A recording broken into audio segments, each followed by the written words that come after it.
Hello everyone, I hope you all are doing fine. My name is Kanika Tandon and I'm here with the video of class 7th English First.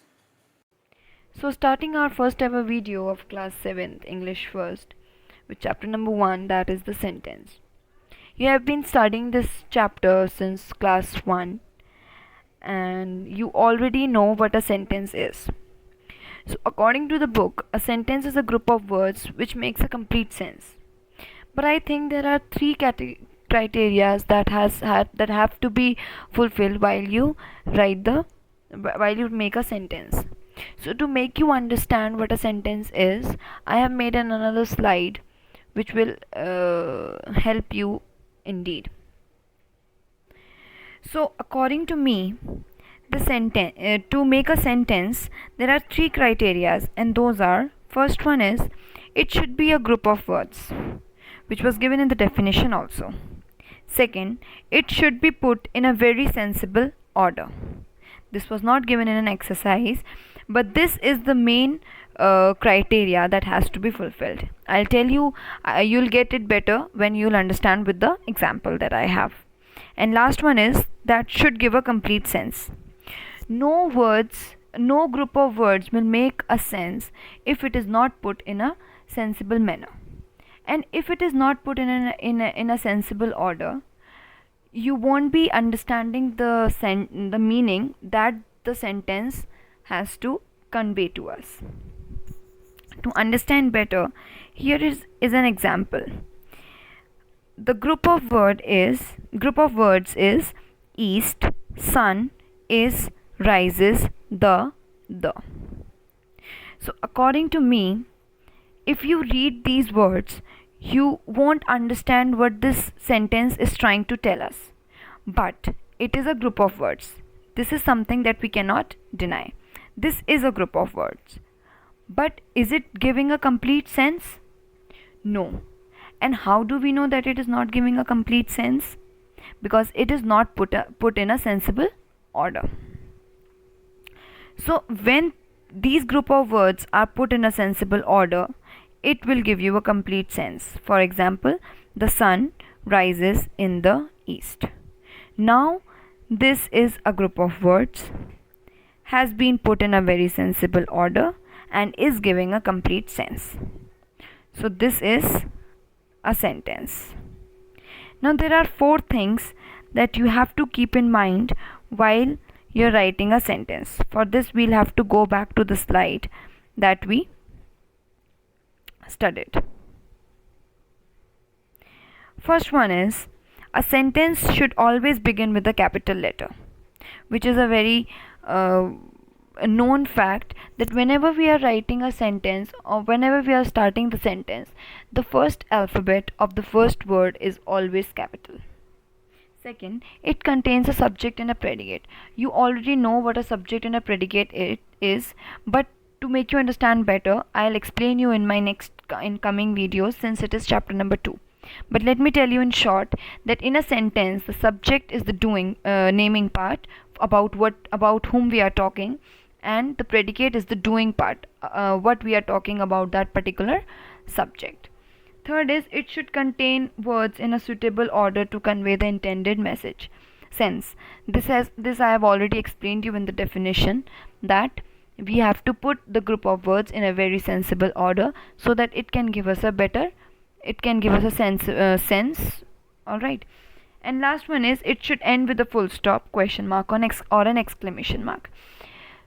According to me, this point is a little bit incomplete, because I don't think that a sentence only needs a full stop, question mark, or an exclamation mark. It should end with it, that is right, but it should also contain all kind of punctuation marks that are needed. If a semicolon, a hyphen, double quotes, single quotes, comma, anything is needed in a sentence, it should be put. All the punctuation marks that are necessary to write in a sentence, it should be that sentence should be containing those punctuation marks. Now Sentences can be classified into two different types. First is on the basis of function, and another one is on the basis of structure. On the basis of function, the sentences are further divided into four types, that is assertive, imperative, exclamatory, and interrogative. While on the basis of structure, the sentences are further divided into three parts: simple sentence, compound sentence, and complex sentence. Let us study about the sentences that are classified on the basis of function. Sentence. So, on the basis of function, there are the sentences are of four types. First is assertive, another one is imperative, third one is exclamatory, and last one is interrogative. Let us read about them one by one.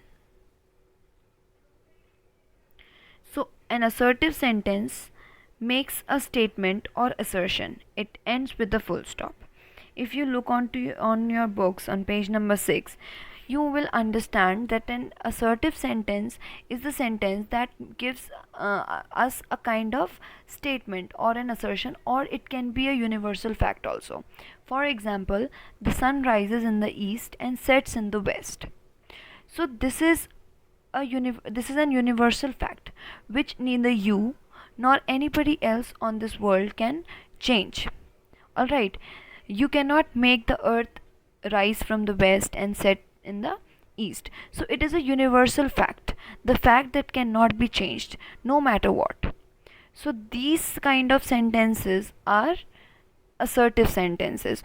Or if there is a sentence that I have made, or from the book only, that she is not a good singer. Now I am making this statement about her, and this statement according to me will never change.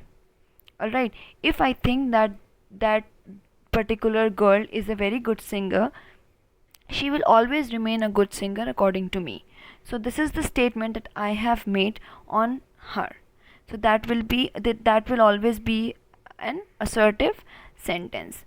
And all the assertive sentences will end with a full stop. This is the thing that we have to keep in our minds. Now coming on to the second one, that is interrogative sentence. Interrogative sentences, with the word interrogative, you can understand that interrogation means to ask question to somebody. So interrogative sentences are those sentences which ask direct questions. And also an interrogative sentence always ends with a question mark. So this is the best way to find out if the sentence is an interrogative sentence or not. If that sentence has a question mark, that sentence will be interrogative sentence. Or any sentence that asks us direct questions. For example, what is your name? Question mark. So this is an interrogative sentence because it asks direct questions to us. What is your name? And second one is, have you finished your homework? So this is also a question that I am asking you, have you finished your homework, or did you do your homework? Question mark.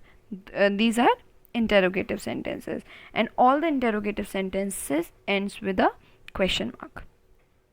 Coming on to the third one, an imperative sentence expresses a command, a request, and an entreaty or a wish.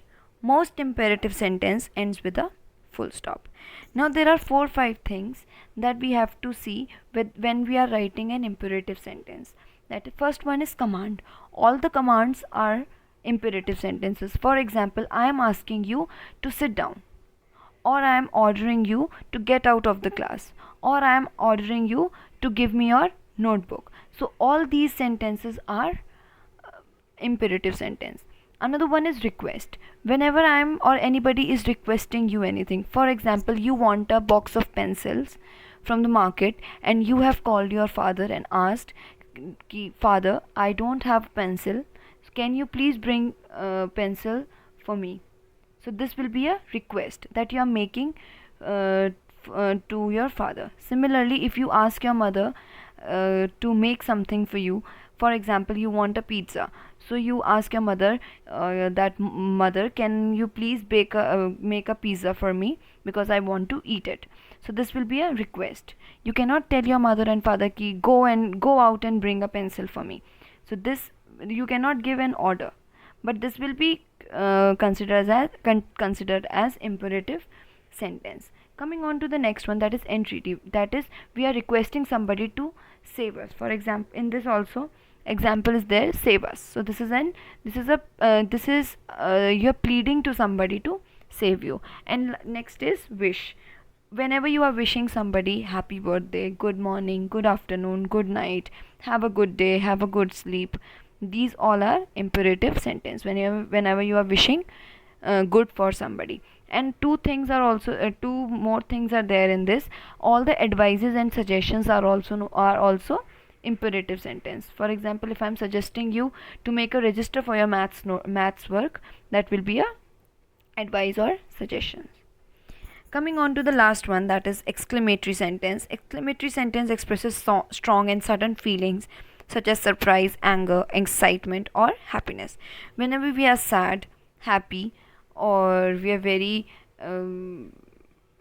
excited, or when we are angry, so the sentences that we speak, those are exclamatory sentences. For example, if I am looking at a very beautiful view from my home, so I'll say, wow, this is such a beautiful view, and exclamation mark. Or for example, the old man that lives beside my house is dead, so I'll say, alas, the old man died. Or I have won a basketball match with my team, so I'm happy to tell you, and I'm very excited to tell you, so I'll say, hurrah, we won the match. So these are the exclamatory words: hurrah, alas, wow, ouch. These are all exclamatory words. So in every sentence, whenever an exclamatory word is coming, or you see an exclamation mark at the end or between the sentence, that sentence will be exclamatory sentence. So now there are three things. First is, in interrogative sentence, all the sentences will end with a question mark.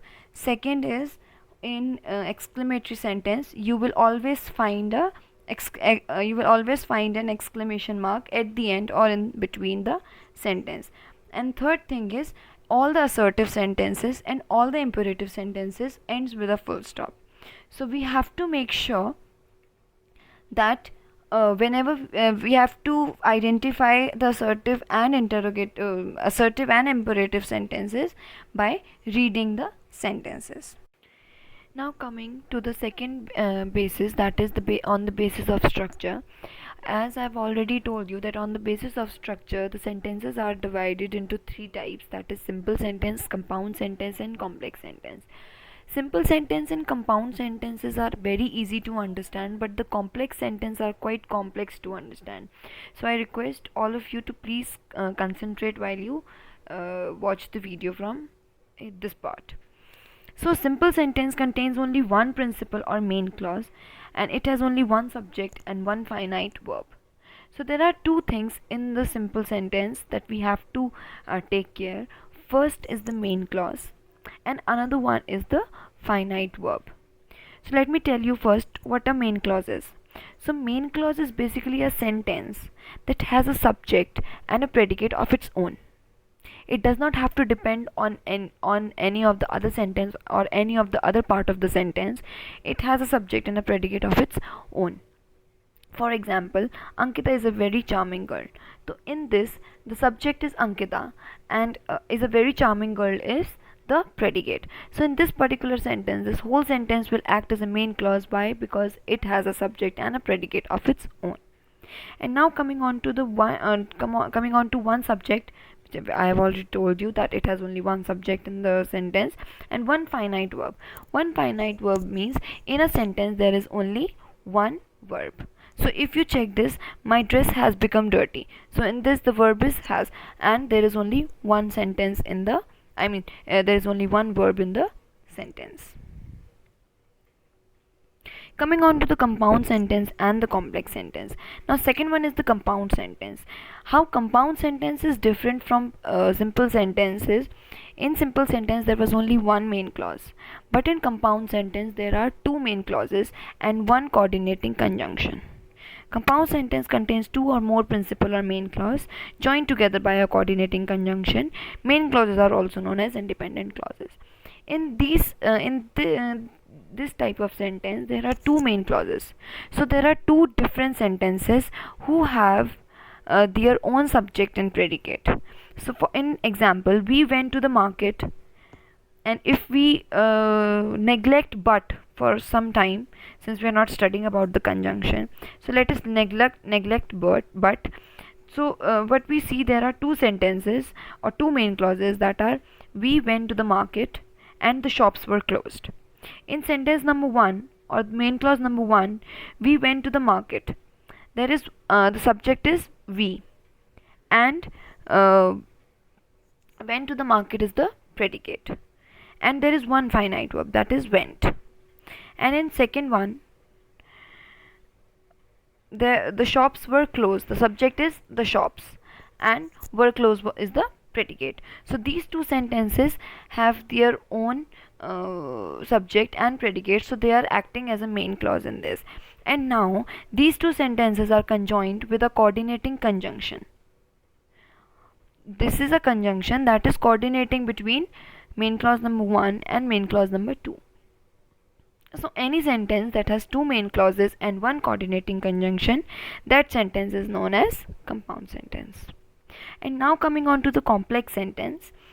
In complex sentence there is one main clause, one subordinating clause, and one conjunction that is combining the main clause and subordinating clause together, that will be known as subordinating conjunction. So now we have to understand, the first thing that we have to understand in complex sentence is what is a subordinate clause.